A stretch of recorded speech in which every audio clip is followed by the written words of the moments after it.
Assalamualaikum warahmatullahi wabarakatuh. Selamat datang kembali bersama kami di channel Azril Hidayat.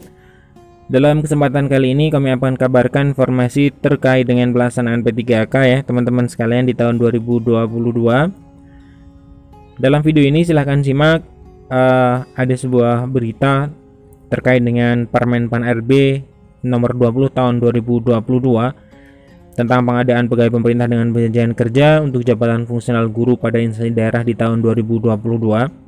Kalau kita lihat dalam Permen Pan RB ini ada beberapa hal yang memang sangat berbeda dengan Permen Pan RB tahun lalu ya, tahun 2021 yang mengatur seleksi tahun lalu. Ada beberapa perbedaan, dan kalau kita lihat memang perbedaan ini sebagai hasil evaluasi dari pelaksanaan P3K di tahun 2021. Nah, untuk perbedaan tersebut atau hasil evaluasi tersebut, kalau kita cermati memang sangat berpihak ya kepada guru-guru honorer. Akan tetapi kalau kita lihat secara mendetail, ada faktor yang sangat berpengaruh atas terlaksananya atau maksimalnya atau berjalan secara maksimal dalam Permen Pan RB tahun 2022 ini, bisa mencapai target 1 juta guru honorer atau tidak yang akan diangkat menjadi ASN P3K, atau semakin banyak tidak ASN yang tercetak dari produk Permen Pan RB tahun 2022 ini. Nah, sebelum kita masuk di pembahasan, bagi teman-teman yang baru saja menemukan channel ini, silahkan subscribe dan jangan lupa nyalakan lonceng notifikasinya. Terima kasih. Kita coba cermati hal yang berbeda dalam Permen Pan RB tahun 2022 dibandingkan dengan Permen Pan RB tahun 2021. Yang pertama adalah tentunya adanya pelamar prioritas dan adanya pelamar umum.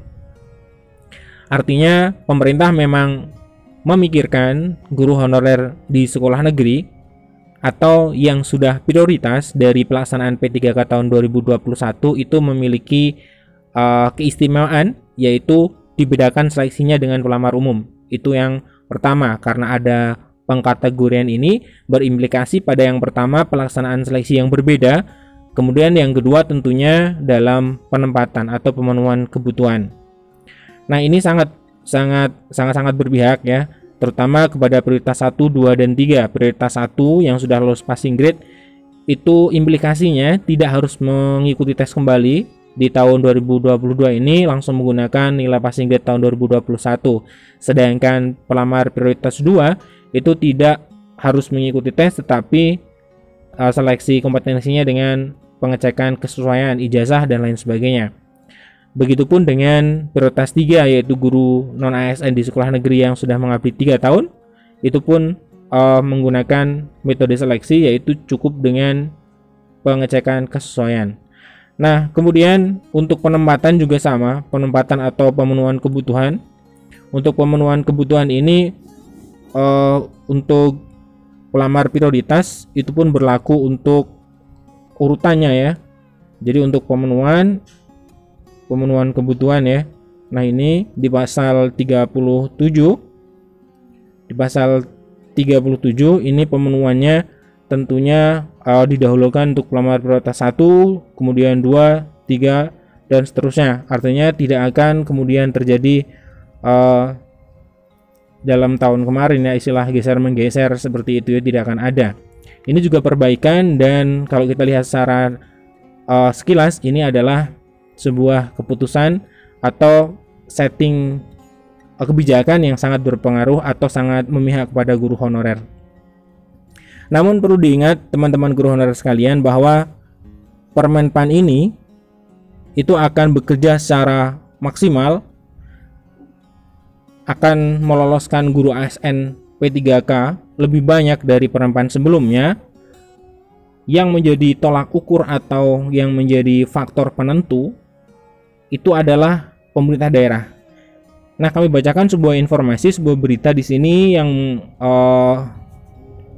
bersumber dari CNN Indonesia, bahwa di sini P2G atau Perhimpunan Pendidik dan Guru khawatir bahwa Permen Pan itu hanya menjadi sebuah artinya tidak akan ditindaklanjuti oleh pemerintah daerah. P2G khawatir Permenpan RB ini hanya akan menjadi sebuah macan kertas. Ini bahasa dari P2G, hanya menjadi macan kertas. Artinya apa? Kertas yang memiliki taring yang sangat kuat, akan tetapi tidak memiliki dampak apa-apa ketika kekuatan itu hanya berada dalam sebuah kertas. Nah, menurut Satriawan Salim, itu beliau adalah ketua dari P2G, agar tidak menjadi macan kertas Permenpan RB nomor 20 tahun 2022 ini, pemerintah harus berkoordinasi dengan daerah agar kebijakan tersebut berjalan dan tidak merugikan guru honorer. Menurutnya, koordinasi pemerintah pusat dan daerah dalam seleksi P3K berjalan buruk, salah satunya terkait dengan mekanisme penggajian dan tunjangan bagi guru P3K. Nah, Ketua P2G Jawa Barat Bapak Sodikin mencontohkan di Jawa Barat kebutuhannya itu ada 24.559, namun realisasinya hanya membuka 16.097 formasi. Ini di Jawa Barat. Rinciannya Karawang 7.167, namun faktanya membuka 495. Nah, ini yang dikatakan, ini yang menurut kami ya. Jadi sebaik apapun kebijakan, kalau memang pelaksanaannya tidak sesuai dengan yang diharapkan, memang seperti ini. Ketika Permenpannya sangat memihak guru honorer, namun memang lowongannya tidak ada, ya sama saja. Nah, kemudian Kabupaten Tasikmalaya membutuhkan 6.158 guru, faktanya hanya membuka 958. Purwakarta itu ada 3.130 guru P3K, namun formasi yang tersedia hanya 49 orang. Nah, berdasarkan hal tersebut, Sodikin menyebut Permenpan ini berpotensi menjadi angin surga saja bagi guru honorer. Fakta yang sudah-sudah, Pemda tidak membuka formasi sesuai kebutuhan real sebab mereka nggak punya uang menggaji guru P3K. Ini menurut Bapak Sodikin ya, Ketua P2G Jawa Barat. Nah, di sisi lain, pemerintah pusat berkilah sudah mengalokasikan anggaran melalui skema dana alokasi umum DAU ke daerah. Ini masih saja berkutat di masalah pendanaan ya, yang belum clear ternyata.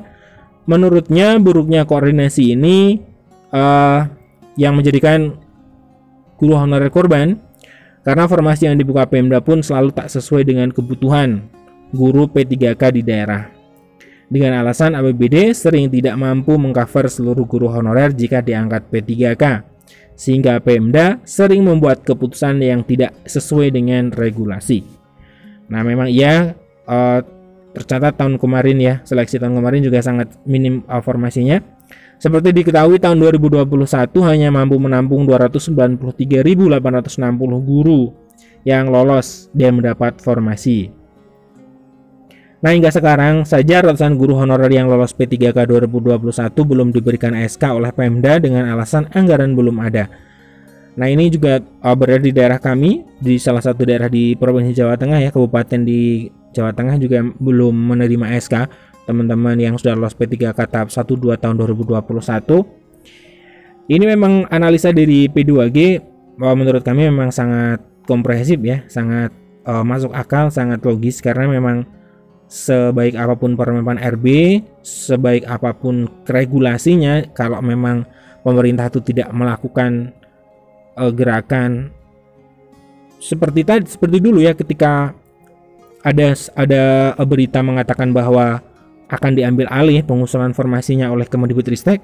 Ketika itu dilakukan, menurut kami itu adalah sebuah hal yang sangat baik, karena penggajiannya menurut Kemendikbudristek oleh pusat, sehingga tidak ada masalah ketika pengusulan formasinya dilakukan oleh Kemendikbud secara langsung ya, tidak usah melibatkan daerah. Namun nanti penempatannya lah itu baru kalau sudah terjaring itu bisa dikembalikan ke pemerintah daerah. Nah, sekian informasi dari kami. Semoga ini bermanfaat. Semoga segera akan ada perbaikan dalam tanda kutip pengusulan formasi, sehingga daerah mau untuk mengusulkan formasi P3K tahun 2022 ini secara maksimal.